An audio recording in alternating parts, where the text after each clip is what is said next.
All right, so a brief warning. I had some news stories all lined up and had intended on bringing you guys a standard episode of The Week in Doubt, but then I found myself watching a recent interview Joe Rogan did with the amazing Atheist, and they began talking about The Exorcist.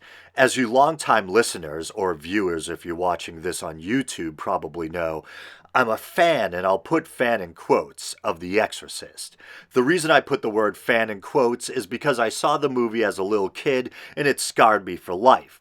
So I have a deep respect and appreciation for the movie, but fan might be an odd choice of words for something that plagued me with nightmares for the better part of 2 decades. So no heavy atheist talk this week. Instead, let's dissect this clip of Joe Rogan and TJ Kirk talking about The Exorcist. And to put things into context, they were discussing sleep paralysis and sleep-related hallucinations before they segued into the topic. But these are just hallucinations. I mean, maybe, or no, maybe your fucking house is haunted. They're not son. interdimensional beings. How do you know? Because you sound so confident. I've read pretty extensively about it. Because like when that shit happens to you, you want to know like what's going on here.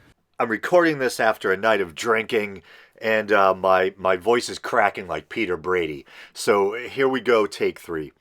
Actually, before we get into The Exorcist, I think I'll comment a little on this stuff. When I was younger, I used to experience sleep paralysis quite often, to the point where sometimes I was afraid to fall asleep. If you've never experienced it, it's a really awful and disturbing phenomenon. It's been a while since I studied up on it, but I believe the way that works is that at certain points during your sleep cycle, your body induces this kind of temporary paralysis to keep you from thrashing around or acting out your dreams and harming yourself. With sleep paralysis, it's as if you're starting to regain waking consciousness, but something goes wrong and your body stays in that paralytic state. So it feels like your body's encased in lead and your mind or consciousness is trapped between sleep and waking. It can induce this kind of horrible claustrophobic panic where you feel like you're always going to be stuck in that frozen state, but then eventually you come out of it somehow. It's funny, I noticed years ago when I started taking antidepressants for my chronic headaches that coincidentally the bouts of sleep paralysis had seemed to have gone away. I looked into it, and sure enough, there's a theory that there may be a link between low serotonin levels and sleep paralysis. I was reading recently that supposedly some people tend to experience it after an MDMA high, when their serotonin stores are kind of depleted. As far as sleep hallucinations go, like everyone, generally speaking, I tend to experience some minor hypnagogic or hypnagogic visions. You know, when you're falling asleep and in the dark of your closed eyes, you kind of see these floating images. It's hard to describe, but they almost look like negatives, like they're made out of that same stuff as those floaters some people get, those kind of spots of light, for lack of a better term, that move across your vision. I don't think I've ever experienced hypnopompic hallucinations. That's when you see things that aren't there while waking. I had a friend who happened to be Christian and who was much more open to the supernatural than I, who used to experience what in retrospect sound like hypnopompic hallucinations. He'd be waking up and think he saw someone standing at the foot of his bed, which is a common feature or theme characteristic of the phenomenon. Some have suggested that people who think they're being visited by ETs, nocturnal visits by aliens and such, might be experiencing hypnopompic hallucinations. When I was really small, I had some disturbing bedtime hallucinations that still stick with me. One was kind of hypnagogic in nature. Every time I closed my eyes, I would see this kind of twisted tree made up of human faces. And another time, I felt like I was wide awake, but the Disney decals on my bedroom wall seemed to be moving, and I found it rather disturbing. Man, I am a weird dude. But anyway, back to Joe and TJ. So when that And shit actually, happens, they can induce that state.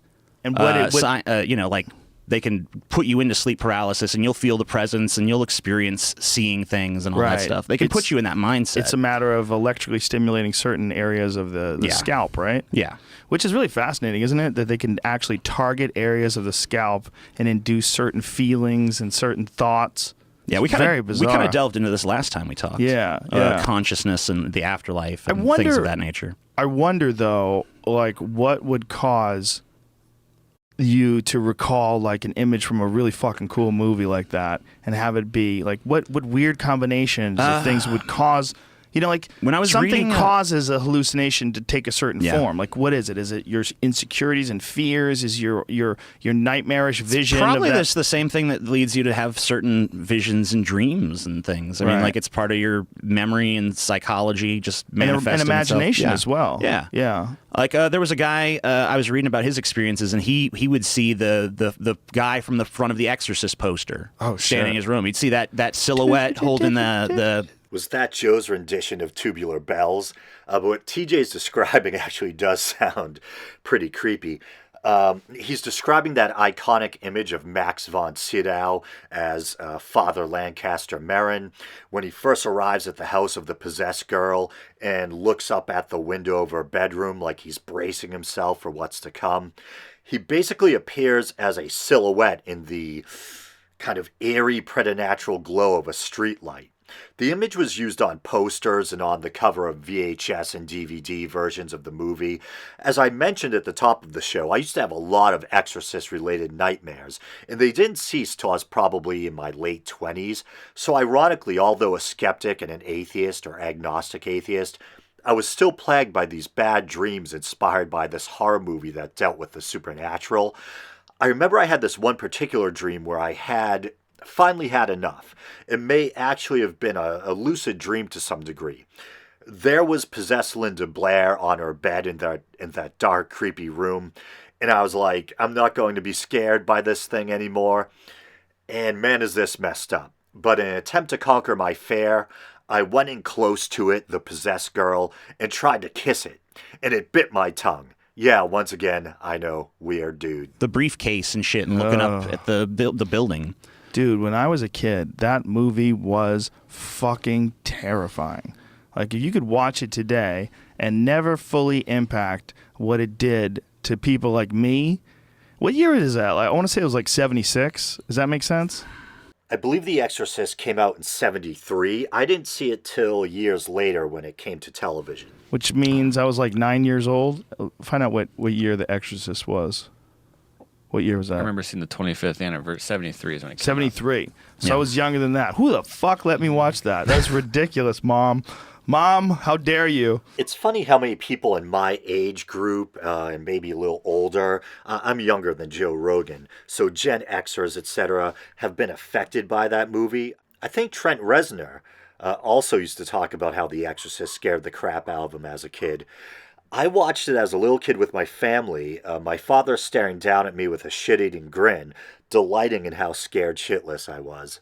But I remember being scared out of my fucking mind at this movie. Yeah, there's the image right That there. movie fucked with my head for years, and I started thinking about demons and the idea of being possessed and what could happen. Yeah. You watch it today, you'll laugh your ass off. I actually disagree with that. The Exorcist doesn't scare me quite the way it used to, but I still think the special effects are way ahead of their time. There are some things like the famous pea soup scene that seem a little silly to me now. And during the infamous head-turning scenes where her head spins all the way around, you can see how stiff the animatronic dummy is.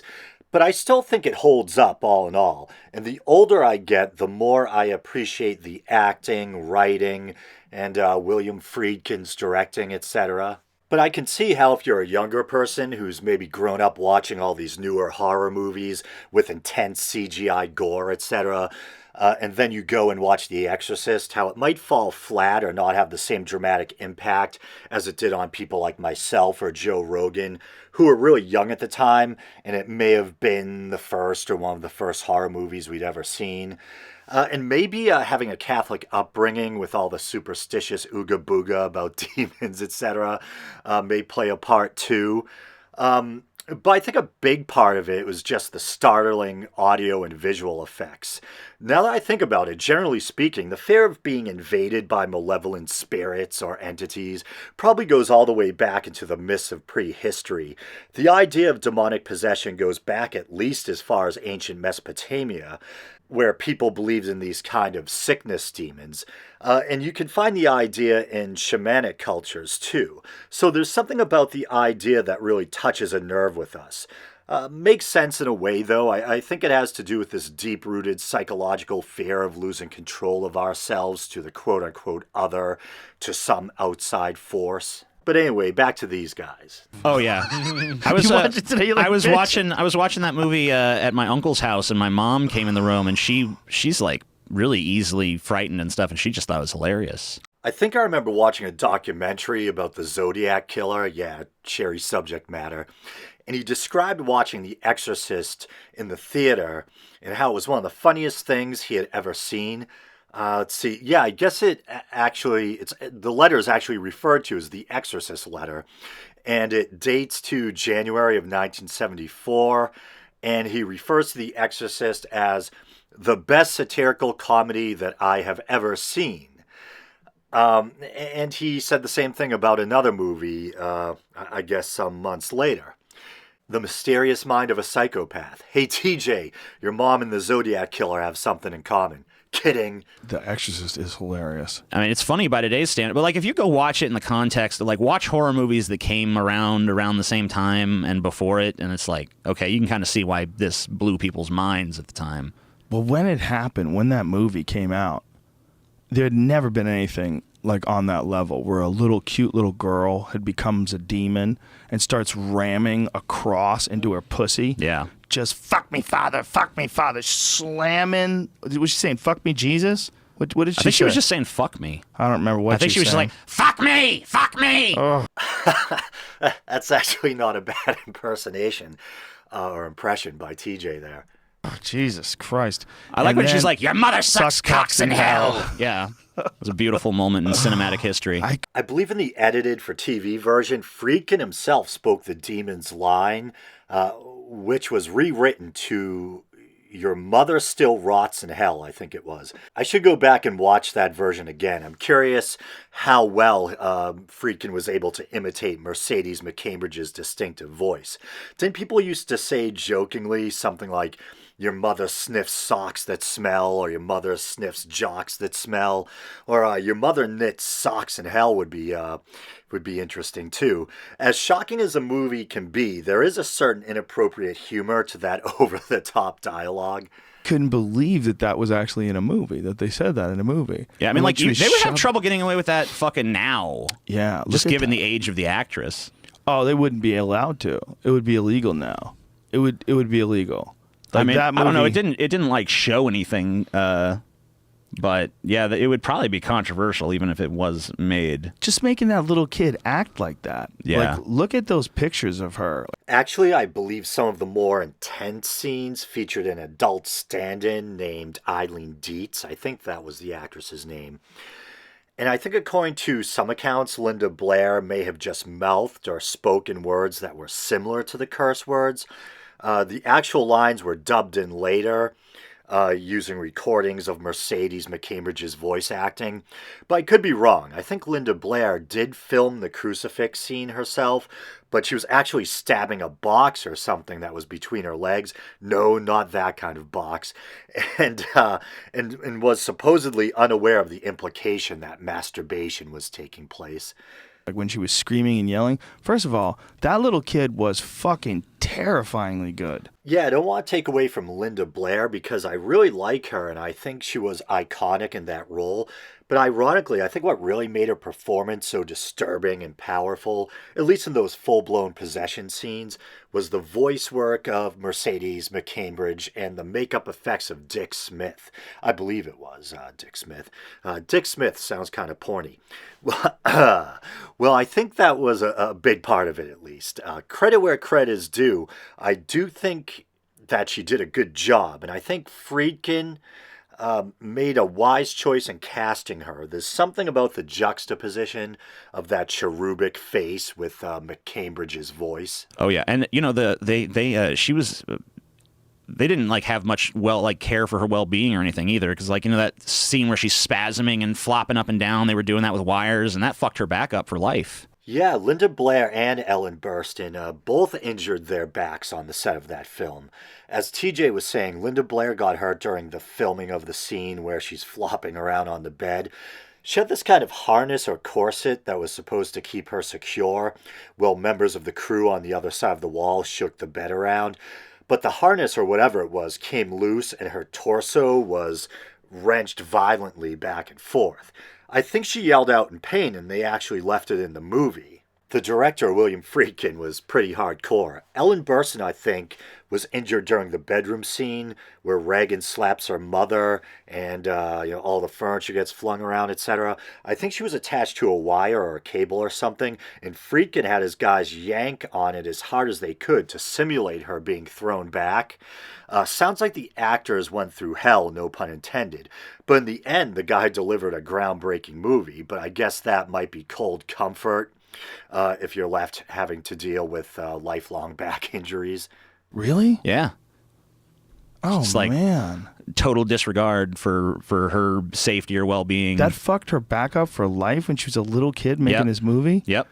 Wow. Like, what did it do to her back? Do you know specifically? I don't know. It just gave her back issues. I don't know if they were severe or what, but something got pulled or something got out of alignment. Wow. I mean, you saw how violently they had her Yeah. flopping up and down on that bed.